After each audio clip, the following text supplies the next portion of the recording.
Episode 9. The Forbidden Archives. Facts, Myths, and the Rooms You Were Never Meant to See.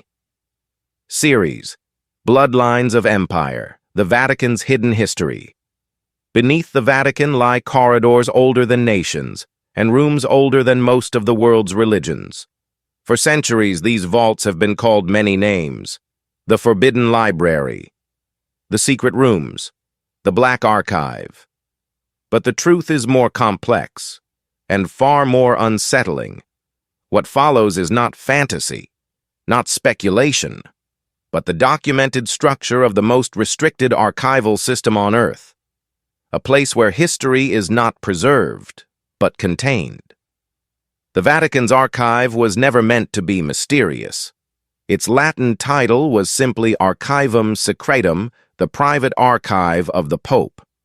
But one translation error changed everything. When secretum was translated as secret, the world imagined forbidden relics and suppressed truths. The Vatican clarified the name in 2019. But the myth was already immortal. And it was partly earned because the archive is hidden, not to conceal conspiracies, but to protect centuries of sensitive documents. Still, some areas remain restricted even to scholars, and it's what lies in those rooms that fuels the world's fascination. The Vatican archive is vast, 50-plus miles of shelving, 35,000 volumes of catalogs, documents dating back to the 8th century, papal treaties, diplomatic secrets, inquisitorial records, royal correspondences, state intelligence from centuries of politics. This is not a library. It is the memory of empires. But some rooms are different. Some rooms have no catalog numbers, no open references, no access.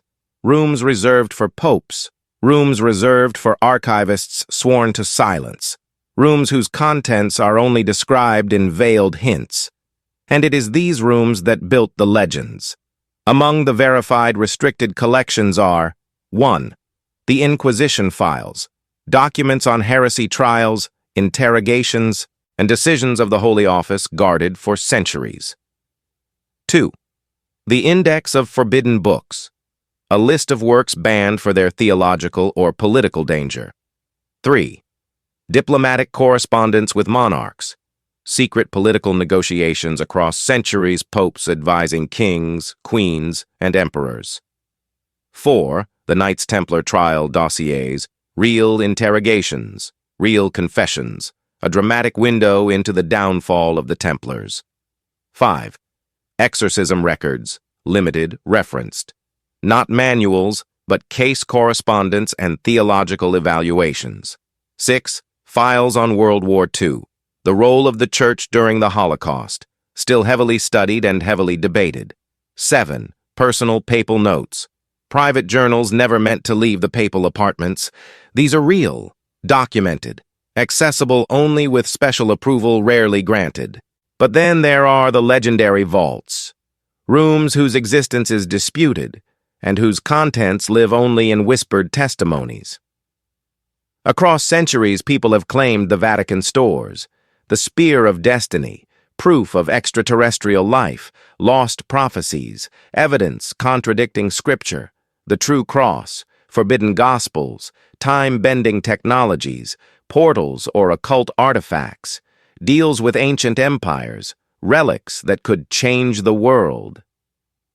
None of these claims are confirmed. Most are impossible, but myths do not survive without oxygen, and the oxygen is secrecy. One legend stands above all others: the Room of 12 Keys, said to require the Pope's key, keys of 11 senior cardinals, and unanimous approval to open a room containing documents so destabilizing they require collective authority to access.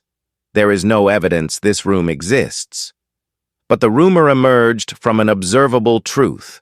Some rooms do require multiple keys, and some collections can only be accessed with approval from multiple offices. Myth, built on structural fact. So what is the real secret of the Vatican's forbidden archives? Simple. Power. These rooms contain political secrets of kings, confessions of empires, negotiations that shaped continents, correspondence with dictators, decisions sealed to protect the church, letters that could alter reputations, not world-ending, not mystical, but world-shaping. And world-shaping information is often more dangerous than any artifact. The archive's secrecy is not mystical. It is strategic.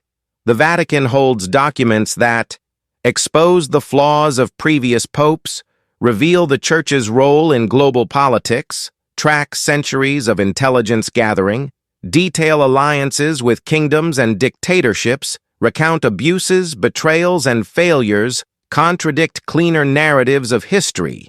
Releasing everything at once could destabilize diplomatic relationships or the Church's own identity. So the doors remain sealed, not to hide monsters, but to hide humanity.